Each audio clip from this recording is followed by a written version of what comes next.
We'll be talking about unethical and ethical behavior within businesses.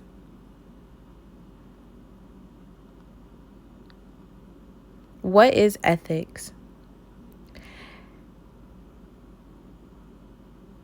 Ethics are used to identify missteps within a business.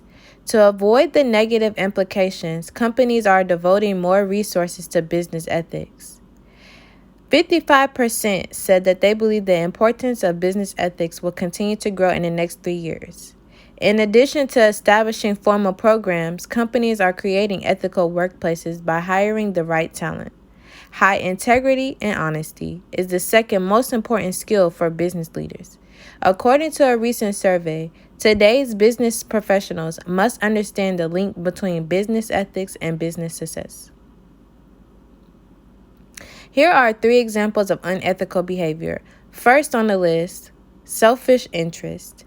Selfish interests are faulty oversight, enabling the unscrupulous pursuit of personal gain and other selfish interests.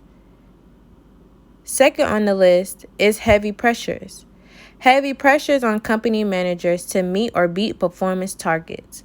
This can become unethical behavior because when you are pressured to do something, that doesn't always mean that it's going to be done right. So this is considered an unethical behavior. And third on the list is profitability over ethical behavior. A company culture that puts profitability and good business performance ahead of ethical behavior, meaning there's no rules. The business only cares about how much money that they can make, but the underground work, the conducts don't matter. That is an example of unethical behavior. Let's watch this short clip attached about what is ethical behavior. Kevin was the owner of an elective surgery practice.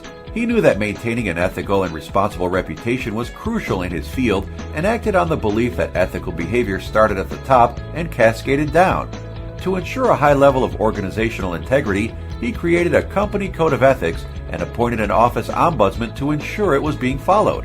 His ombudsman would address office issues and reinforced company values, personal responsibility, and employee participation in discussions.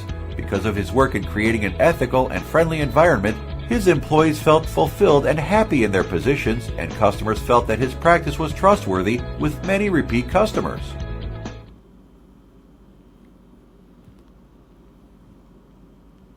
Okay, let's go to the next slide.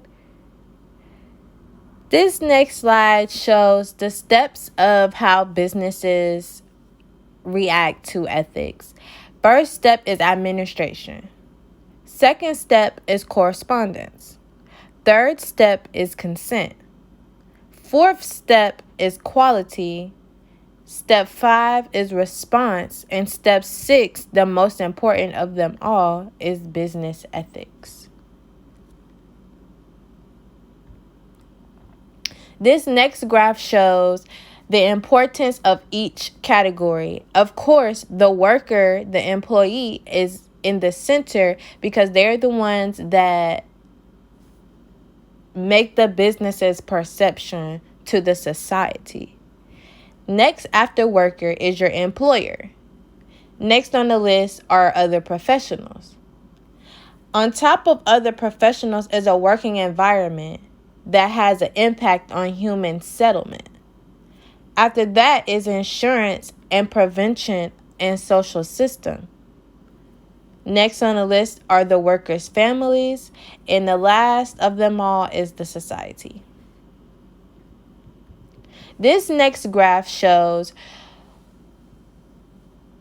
data about how the company promotes their business ethics. So the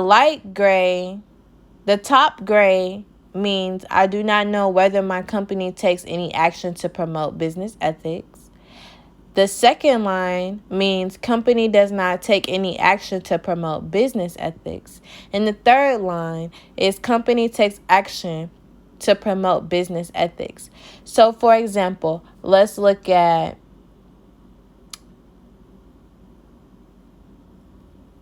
The third one, frequent inefficient use of employees' potential by their superiors.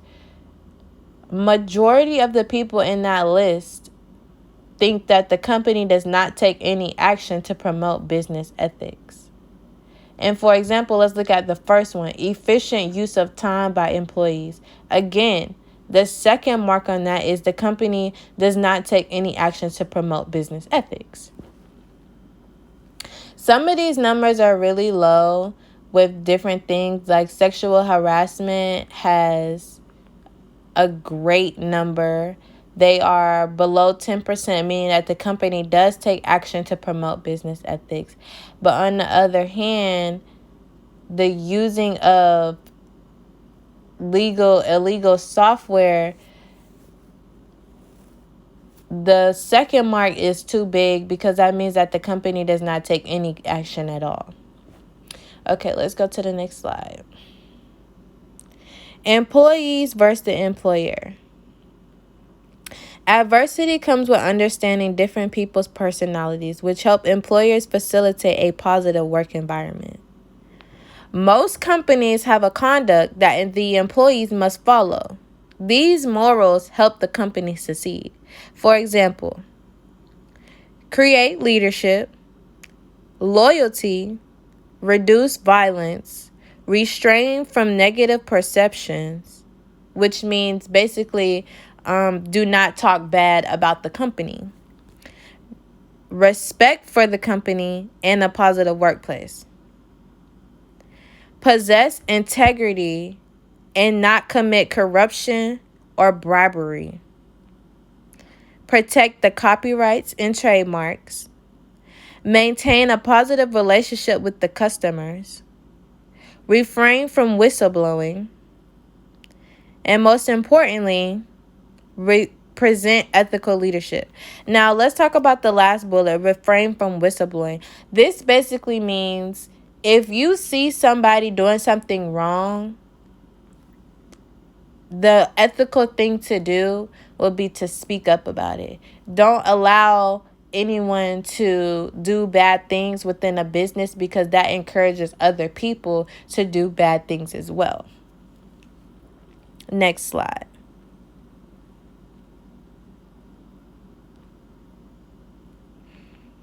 Employer versus employee.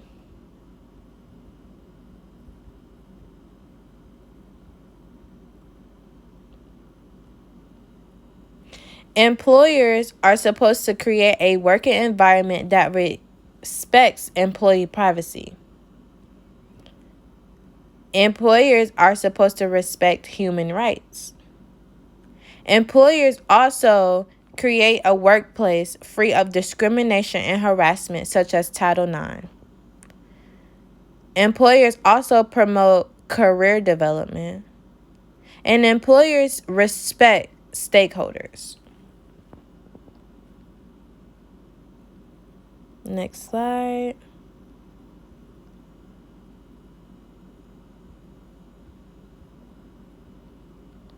To conclude this presentation, according to the 2018 Global Business Ethics Survey, employees are more likely to apply ethical reasoning when their company clearly demonstrates why business ethics is important. 99% of U.S. employees who experienced a strong ethics culture said that they're prepared to handle ethical issues.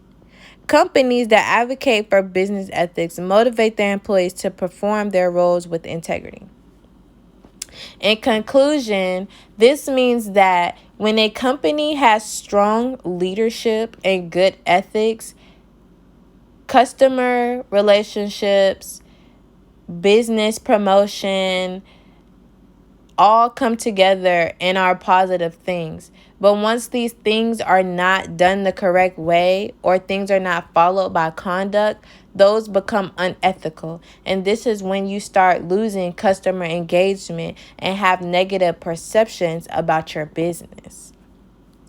So thank you guys for listening. I hope that this presentation was very informative. And yeah, my email is